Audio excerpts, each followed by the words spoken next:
Então, muito boa noite, bem-vindos a mais uma edição do Sala Privada. Hoje vamos falar, Isabel, de resposta sexual masculina, não é? resposta sexual masculina, exatamente, para que não digam que nós só falamos das coisas das mulheres, não é? Não, hoje vamos falar da resposta sexual masculina e de uma forma até bastante, não vou dizer técnica, porque não é isso que se pretende, mas bem explícita, que vamos aqui falar de algumas várias fases. Exatamente. Vamos, desde já então, dou-te a liberdade para abrires e eu vou intervindo quando achares por bem. Ok. Sim, muito boa noite então a todos os ouvintes. Pronto, a importância de falarmos sobre a resposta sexual masculina surge porquê? Porque eu acho que é realmente importante as pessoas perceberem como é que funcionam tanto homens como mulheres, e certamente num próximo programa, num futuro programa, falaremos também sobre a resposta sexual feminina, porque é diferente, é efetivamente diferente. Acho importante as pessoas perceberem como funcionam em termos fisiológicos, para ao mesmo tempo conseguirem diferenciar de algumas coisas que ouvem no seu dia-a-dia, relatos de outras pessoas, ou então o que recebem, o que veem através de vídeos, de filmes, até filmes pornográficos, por exemplo, que nem sempre corresponde ao que é expectável de um homem normal e saudável. Porque o que muitas vezes se vê nos filmes pornográficos são homens que estão sobre a influência de substâncias, de medicação, que fazem para terem determinado desempenho sexual, e isso na vida do dia-a-dia não ocorre, não é? Exato. Portanto, acho importante os homens perceberem o que é que se passa com o corpo deles, quais são as várias fases desta resposta sexual masculina. Antes de avançarmos realmente para estas fases, e porque a primeira fase tem a ver com o desejo sexual, é uma fase inicial, interessava-me também explicar como é que surge este desejo no homem, porque no homem ele é diferente e surge muito como um impulso, há um impulso sexual. E os impulsos, como qualquer outro impulso, como um impulso para comer ou um impulso para beber, não é? Normalmente estão associados a um déficit que existe, a um déficit biológico. E uma necessidade, não é? Uma necessidade, exatamente. Ou seja, nós temos determinadas necessidades fisiológicas, como comer, beber, não é? E a relação sexual, o sexo. E nos homens, ao surgir esta necessidade fisiológica, surge um impulso para dar resposta então a esta necessidade. Este impulso é este desejo, não é?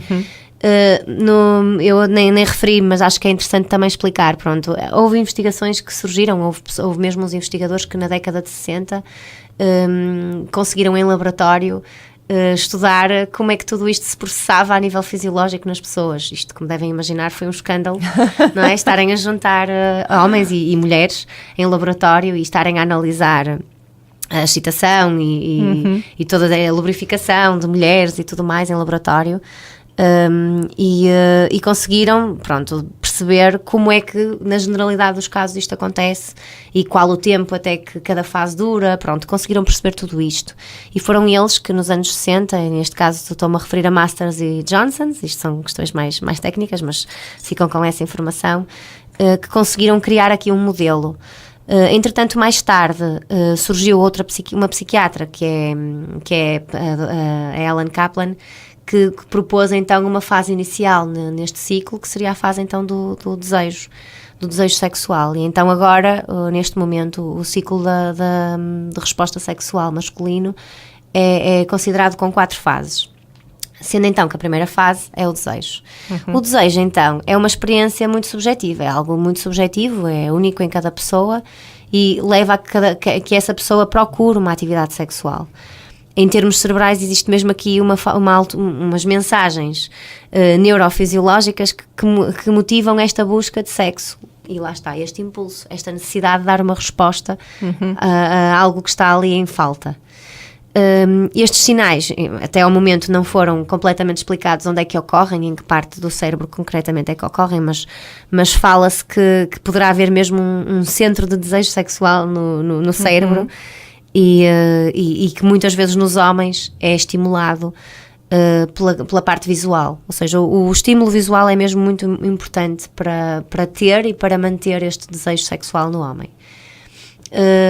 O desejo no homem, eu já referi, lá está, é extremamente espontâneo, basta às vezes uma imagem para que ele ocorra.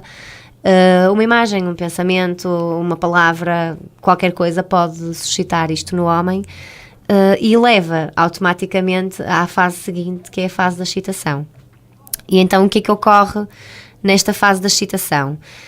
O corpo começa então a responder, não é? Fisicamente. E começam a disparar aqui todos estes, perante estes estímulos, começa-se a disparar todo o desejo, ou seja, o desejo vai aumentando e vai aumentando também a excitação. E então o que é que acontece? Começa a surgir a ereção, portanto nos homens é algo muito visível. Basicamente o que acontece é que o sangue começa a fluir numa zona que são os corpos cavernosos, não que isto interessa estar a explicar muito ao pormenor, que normalmente estão fechados quando o pénis está flácido, não é? E ao ficar erecto, fica erecto pela presença do sangue. Exatamente. Pronto, ok. Que vai aumentar aqui, vai fazer uma congestão vascular, no fundo. E vai-se acumular, não é? Vai fazer com que o pénis se eleve e vai haver uma contração também das fibras musculares que envolvem, então, toda esta estrutura que eu tinha referido dos corpos cavernosos. Embora esteja a focar-me aqui na questão do órgão genital, existe também aqui outras reações fisiológicas que podem ocorrer aqui na fase da excitação, e muitos homens ficam inclusive com algumas partes do corpo mais ruborizadas, poderão também ficar com os mamilos mais contraídos, não é? E isso acontece, e acontece também, lá está, uma pressão sanguínea que aumenta, a frequência cardíaca, não é? Respiratória também, tudo isto vai aumentando, e é mesmo visto em laboratório que há uma alteração, nestes estudos eles constataram que quando estão a comparar com uma fase em que não há excitação, com a fase em que há realmente muitas diferenças. Ocorrem todas estas contrações musculares também nos órgãos genitais, o que vai também acabar por contrair também a parte da região anal, da uretra, da bexiga, ou seja, todos os órgãos que estão ali à volta ficam todos eles mais contraídos, e não só, ou seja, embora o que é visível é o pênis, não é? Há muitas outras reações fisiológicas que surgem no homem nesta fase. É importante referir que, pronto, e não referi no início, mas acho que vale a pena valorizar, podem surgir disfunções nas várias fases deste ciclo de resposta sexual masculina, disfunções sexuais, não é? Tanto podem surgir disfunções na parte do desejo, na fase do desejo, como podem então surgir disfunções aqui na ereção, e então estaríamos a falar da disfunção eréctil, que é algo que atinge muitos homens, e que tem a ver com vários fatores. Eu acho que poderia ser interessante num episódio futuro focarmos-nos apenas na disfunção erétil, porque ela pode ter muitas causas, não só fisiológicas, como também psicológicas e emocionais, não é? E o desempenho, às vezes a ideia de que tem que se ter determinado nível de desempenho, também pode... e a ansiedade, exatamente, a ansiedade que esta necessidade de um bom desempenho acarreta, leva muitas vezes a que surjam situações de disfunção sexual e neste caso, disfunção eréctil. Por isso é que eu acho importante falarmos das fases. Porquê? Porque muitos homens, ao ouvirem histórias de colegas eu estive num momento de relação sexual 20 minutos, por exemplo, 30 minutos, e aguentei, e até ejaculei, e a seguir consegui continuar logo de seguida, não é? Pronto, estas histórias. Sim, cada caso é um caso, não nos podemos... Não é? Claro, e podem nem sempre, não estou a dizer que sejam garantidamente falsas, não é isso que quero referir aqui, mas que podem não corresponder completamente à verdade. E a pessoa fica com aquela... E a pessoa fica com a ideia de que não tem um bom desempenho e poderá avançar para um momento de relação sexual ansioso, não é? E com aquela ideia de, não, eu para ser um homem... Tenho que estar aqui 20, completamente 30 minutos, competente. Não é? Exatamente, ou para que esta mulher se mantenha na relação comigo, eu tenho que ser extremamente competente. Acabam por auto-exigir tanto... E a ansiedade vai impedir até que surja, por exemplo, a ereção, não é? E então o ciclo, esta resposta sexual masculina nem sequer ocorre porque fica logo impedida nesta segunda fase, não é? E tudo o resto nem sequer acontece. Exatamente.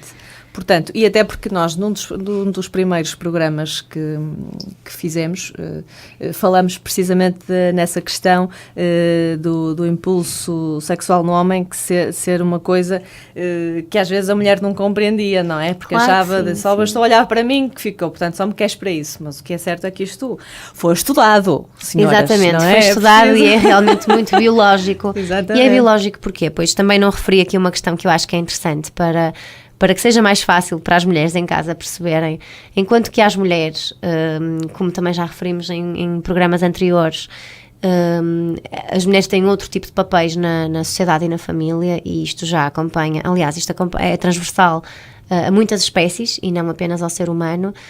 As mulheres são mães também, portanto, é suposto uma mulher ter o papel de mãe e não é suposto ter tanto desejo como um homem, porque, por exemplo, no período em que está, no período da gestação, em que está grávida, é suposto assegurar a sobrevivência do feto, do bebé que tem dentro dela. Portanto, o não estar disponível para ter relações sexuais é algo biologicamente explicado também. Não estou com isto a dizer que as mulheres não devem ter relações sexuais durante a gravidez. Há casos em que realmente há uma contraindicação médica disso. Sim, se estivéssemos a falar de gravidezes de risco e a partir do 7º, 8º mês aí já é arriscado por si só, claro. Mas até aí, se não houver contraindicação... Claro, portanto, por uma questão de sobrevivência, na mulher surge a necessidade de garantir a segurança do filho. E quando ele nasce e está cá fora, é sempre fonte de preocupação, não é? Ou seja, enquanto que, vamos colocar aqui um caso hipotético, enquanto que, por exemplo, durante um momento de ato sexual, um homem e uma mulher estão a ter relações sexuais, não é? E os filhos, por exemplo, estão noutro quarto, um filho chora, vamos imaginar... Para a mulher acabou, não é? Para a mulher o foco já é outro, porque a questão da maternidade é extremamente importante e ela vai estar focada em salvaguardar que nada falta ao filho e tem que ir. Para o homem, naquele momento, há uma necessidade mais importante, que é verdade. E porquê? E então eu vou explicar então esta questão da necessidade do homem, porque para o homem isto é algo muito instintivo por ser uma necessidade de manter a espécie, de manutenção da espécie, de preservar, não é? Uma transmissão genética. Isto existe biologicamente nas espécies, não é? Os homens aliás, até são poucas as espécies, são poucas, quer dizer, ainda são bastantes as espécies monogâmicas, mas muitas não são. E é porque é a necessidade do macho garantir que faz que acasala, não é? Vezes suficientes para garantir a manutenção da sua espécie. Portanto, para o homem isto é uma questão vital, isto é uma questão de manutenção da espécie, não é? Portanto, quando a mulher vira o foco para o outro lado, o homem não virá assim com tanta facilidade. Exatamente. Ainda fica focado no mesmo. Para o homem há aqui uma necessidade de sobrevivência, não é? Uma necessidade fisiológica e de sobrevivência da espécie também, exatamente. Sim, senhor. Vamos aprofundar aqui esta questão no programa de hoje. Sinta-se à vontade para colocar alguma questão sobre este assunto ou outros, ou sugerir através do e-mail que foi criado para o programa Sala Privada, salaprivada@clinicamarcadamente.pt. Nós voltamos já a seguir, vamos aqui passar uma musiquinha e regressamos à conversa.